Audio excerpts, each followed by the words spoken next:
and I'll be talking about Alzheimer's. So what is Alzheimer's, you might ask? Alzheimer's is a neurodegenerative disease that kills brain cells over time. So it's bye-bye brain cells, sadly. This disease will attack the nervous system. So, it will attack the nervous system, especially the brain, because I was talking about brain cells, so it's got to do with the brain. It will attack the part known as the cortex. Now, the cortex will shrivel up and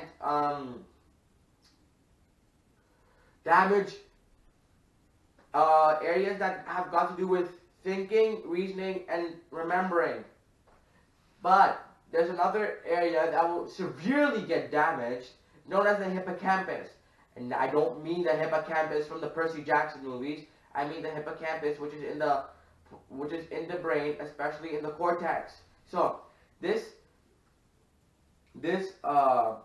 hippocampus will get severely damaged and will not allow you to make new memories, because its main function is to make new memories. That's pretty much it.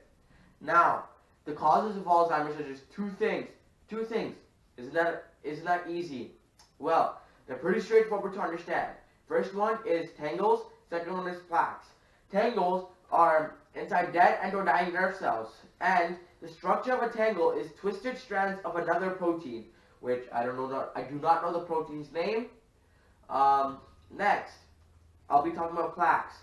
Plaques are abnormal clusters of chemically sticky protein known as beta amyloid that will build up between the nerve cells.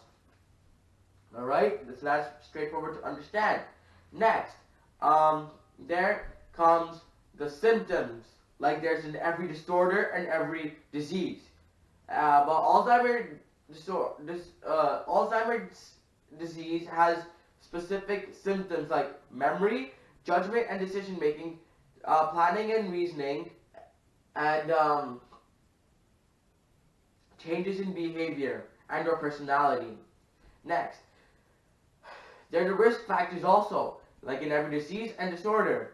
So, what are the risk factors?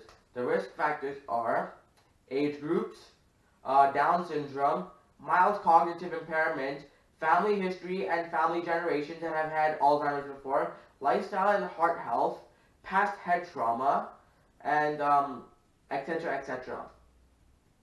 I'll be just talking about those. Next, is there a cure for Alzheimer's? No, there's not, my friends. Sadly, there's no cure. But there are drugs that will help you with the time memory loss symptom. So I don't mean like drugs like marijuana and all that stuff, but I mean drugs as in medical drugs, especially cholinesterase inhibitors, which include donepezil, galantamine, and rivastigmine, I think. Let me just check. Yeah, and these drugs will actually have some side effects like nausea, loss of appetite, sleep disturbances, and etc., etc. Again. However, if you do not want to get this deadly disease, there is a prevention. You can eat foods that are high in omega-3, like salmon, and or switch to a Mediterranean diet. Now, this is a very good thing if you do, because the Mediterranean diet has fresh fruits and vegetables, healthy oils, and finally, foods and low saturated fats. Thank you for listening to my presentation, and I hope you guys have a great March break. See you guys after the March break.